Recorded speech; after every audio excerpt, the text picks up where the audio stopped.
I want you to do something a little radical right now, like wherever you are listening to this. Yeah, just take a second. Exactly. I want you to literally unclench your jaw. Just let it go.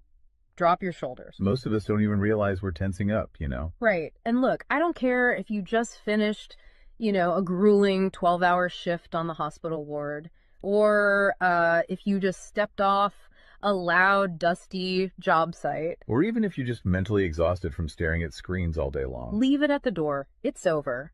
You are officially entering quiet mode. So just take a deep breath. That's the baseline we need for this. It really is. And now I want you to look at the phone sitting next to you, or maybe the smartwatch on your wrist. Every single time that screen lights up, every time it buzzes, it steals exactly 23 minutes of your life. Welcome to the deep dive. It really is a staggering number to confront when you put it like that. 23 minutes Yeah. from one buzz.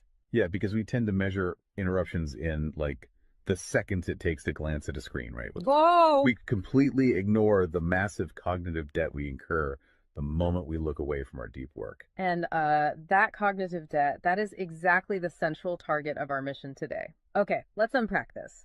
We are exploring The Sovereign Architect's Guide by Chillstar 08. Specifically, episode 6, which is titled Deep Work Dynamo, How to Finish Your Week in 4 Hours. Right. And if you remember in our last deep dive, we talked about installing drawing those boundaries and reclaiming your personal space. But clearing the space is just step one. It actually reveals a much deeper, much more intimidating problem. Yeah, the void.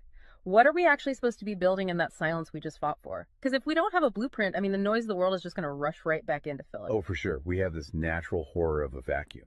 The second our schedule opens up even slightly, our instinct is to pack it with activity. We just have to be doing something constantly. Exactly. We are culturally conditioned to equate motion with progress. Yeah.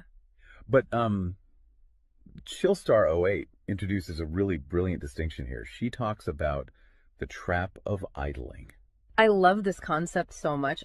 Think about a car engine, right? Mm-hmm. The engine is running, the pistons are firing, it's burning through all this expensive fuel, making a ton of noise and vibration. But the car is in park. Yes, it isn't going anywhere, and that is what most of our daily quote-unquote busyness looks like. We feel incredibly productive because we are in constant motion. Right. You check a text message while you're sitting at a stoplight. Or you answer a quick email while walking from your car to the front door. You stare at a spreadsheet on your laptop while, your family dinner is sitting right in front of you, literally getting cold. And that right there is the illusion of productivity. You end your day feeling physically and mentally depleted because you were constantly doing something. So you didn't actually do anything that matters. Exactly. If you step back and evaluate your legacy, the deep, meaningful work, the art, the business strategy, the relationships. Right, the relationships that actually move your life forward. None of it progressed. You spent 8 hours idling. You were everywhere, which means you were truly nowhere. Man, that hits hard. And this brings us back to that terrifying 23-minute statistic from the research she cites.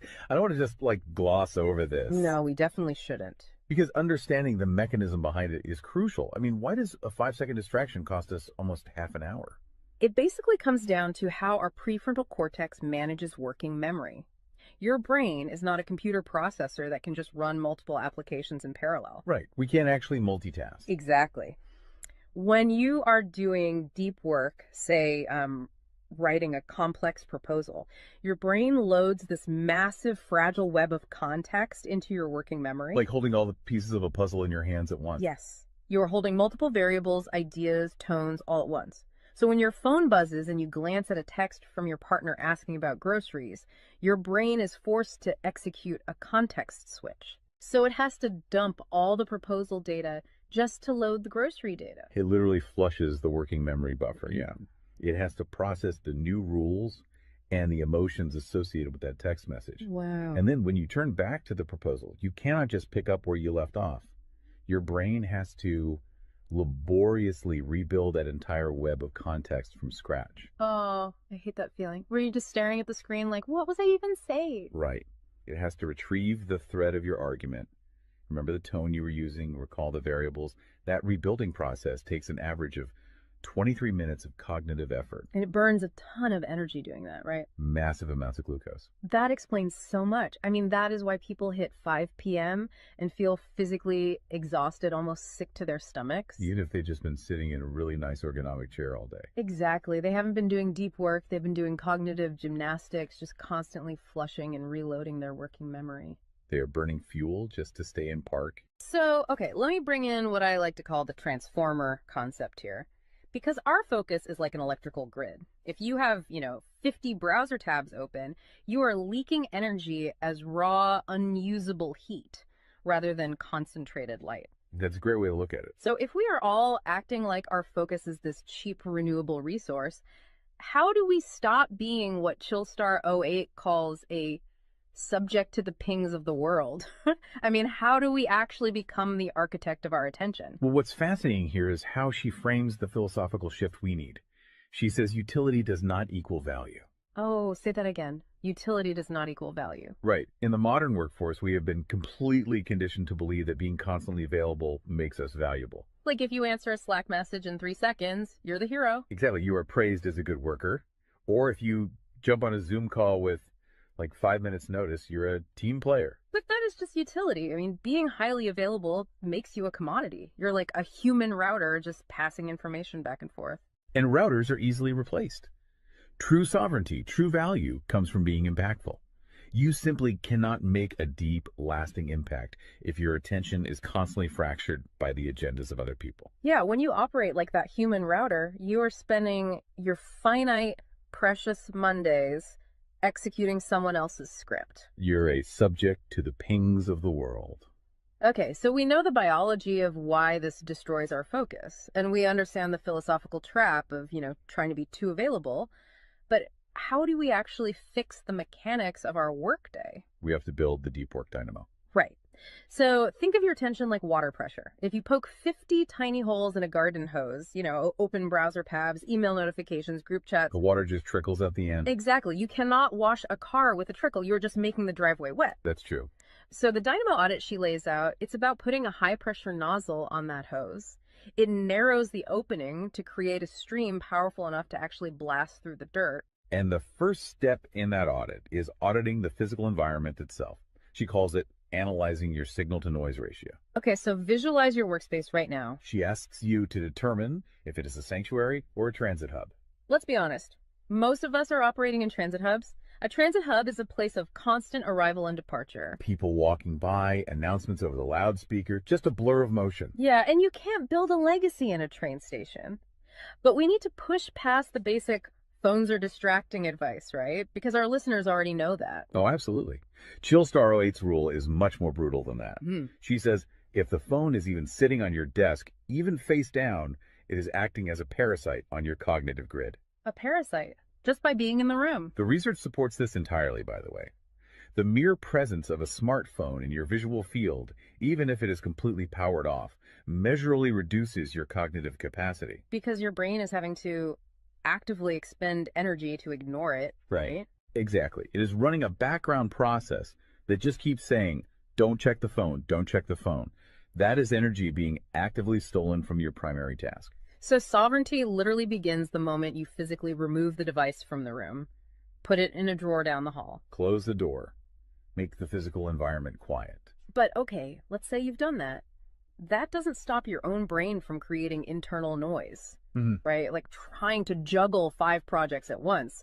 How do we fix the internal wiring? That brings us to the second pillar of the audit, which is the batch wiring rule. This directly addresses the danger of switching fatigue, which we touched on with that 23-minute penalty. Right, the cognitive glucose burn. Yeah. When we attempt to multitask, like writing a creative brief, then pausing to check inventory levels, then answering 3 customer service emails. And then trying to go back to the brief.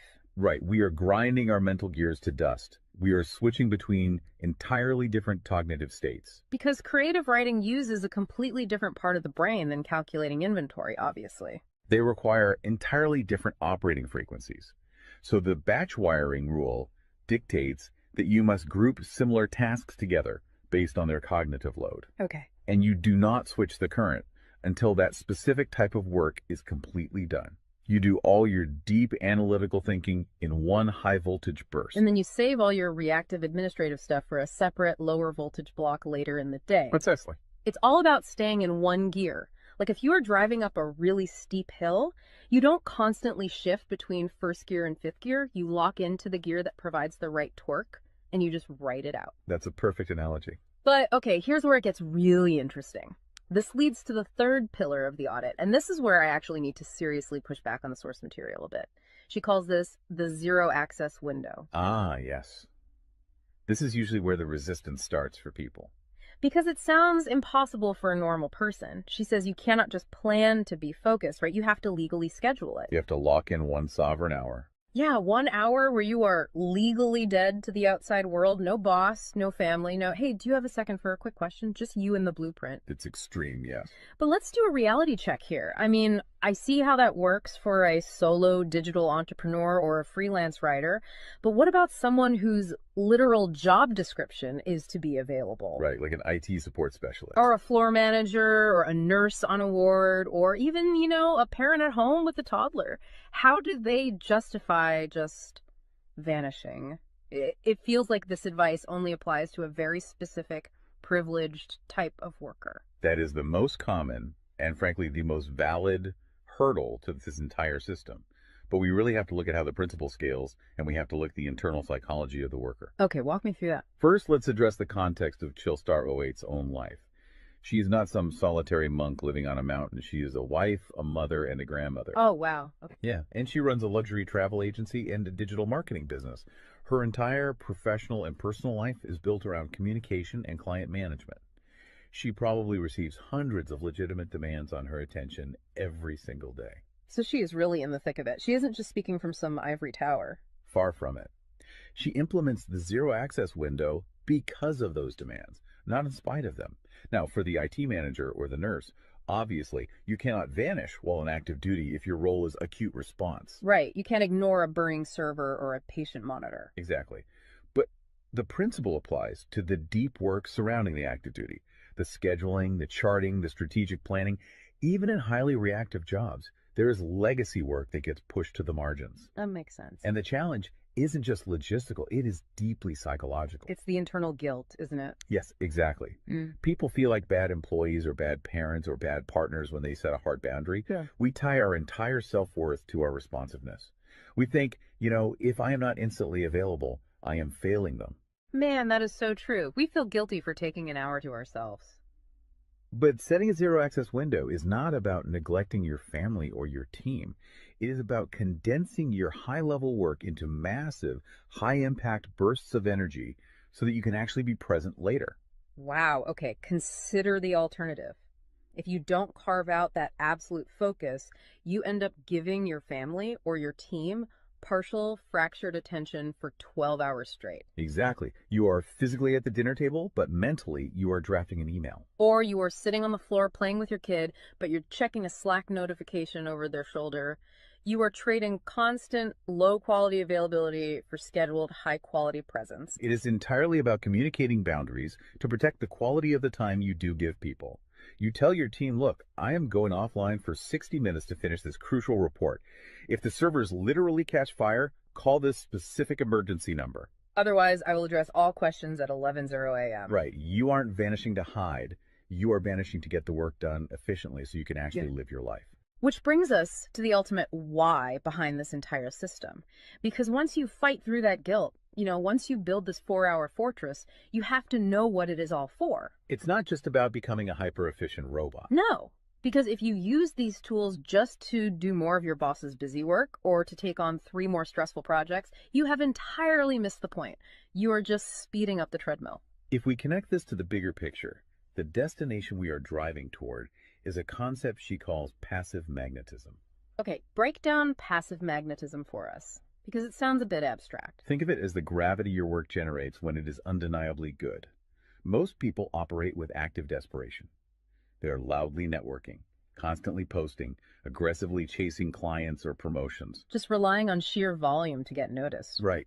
Passive magnetism is the exact opposite. It is the ability to attract results, clients, wealth, legacy, or respect through the undeniable quality of your deep work. Because you actually took the time to build something substantial rather than just talking about building it. Yes, when you engage the deep work dynamo, you produce work so concentrated and so valuable that it acts as a magnet.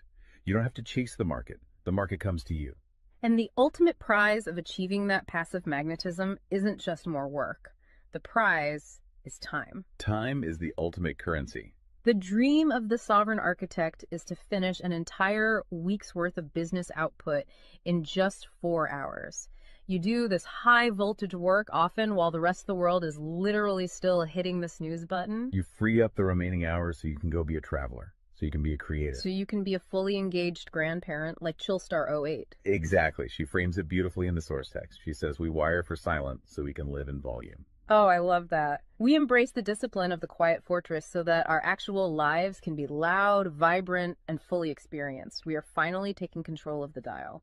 But, making that shift from a frantic, reactive employee to a calm, sovereign creator requires a massive shift in identity. You have to tune your mind before you sit down to do the work. It is really difficult to just sit down at a desk and instantly command your brain to perform deep work, right? Especially if you've spent the last hour navigating traffic and listening to the news. You need a transition ritual to cross that threshold. And Chillstar 08 provides something for this transition called the Chillstar's Creed. It is designed to be a grounding frequency. It really centers you. Yeah, so I want you, the listener, to use this. I want you to imagine a slow, steady heartbeat in the background. Just a deep, resonant 528 hertz frequency. Just let the frequency of these words settle into your mind before you initiate your deep work. Ready? Take it in. I am grounded in peace. I am reaching for my stars. My light is my own. I am a star and I will shine bright. I will reach for the sky. I release what was. I embrace what is becoming. Using a creed like that is just such a powerful behavioral trigger. It really shifts your state. When you speak those words, even just internally, you are consciously reminding yourself that your light, your focus, your energy is your own. It does not belong to your inbox. This does not belong to the algorithm. Right. You are releasing the frantic energy of the morning and embracing the sovereign focus of the architect. So we always want to translate this high-level theory into ground-level reality for you. We don't want you to just listen to this and go right back to idling. Definitely not. Here's your 1% install. This is your micro-win to take action on this deep dive immediately. Tomorrow morning, before the world starts demanding your attention, before you check a single news site or open your email, I want you to set a timer for exactly 60 minutes. Put your phone in another room entirely. Yes, physical distance. Do not open any extra browser tabs. Pick one legacy task, just one, and flip the switch on your very first sovereign hour. And be prepared for it to feel incredibly uncomfortable at first. Your brain will crave the dopamine hit of a notification. Oh, you will feel an almost physical itch to check your messages. But if you can sit in that silence, if you can endure that initial friction, you will watch the dynamo start to spin. You will enter that flow state, and the old blueprints of hustling and grinding will be completely burned away. And look, if you want the actual templates to automate this piece, the specific tools and step-by-step guides to build the system out completely and protect your location-independent freedom, you can join the Sovereign Fortress on the Chillstar 08 school community. All the blueprints are there waiting for you. They really are. As we wrap up this deep dive, I want to leave you with one final thought to explore on your own. We have spent this entire session talking about the mechanics of work. We've talked about condensing your week's output into just 4 hours of pure, undistracted focus. But if you actually achieve that, you're going to be faced with a beautiful, kind of terrifying question. What's that? Who are you going to become in the remaining 164 hours of your week? What if your true legacy has absolutely nothing to do with what you produce while you are busy, but entirely to do with who you are when you are finally completely silent? Wow. Unclench that jaw. Drop those shoulders. Step into the quiet. Go be great and flip the switch. We'll see you on the next deep dive.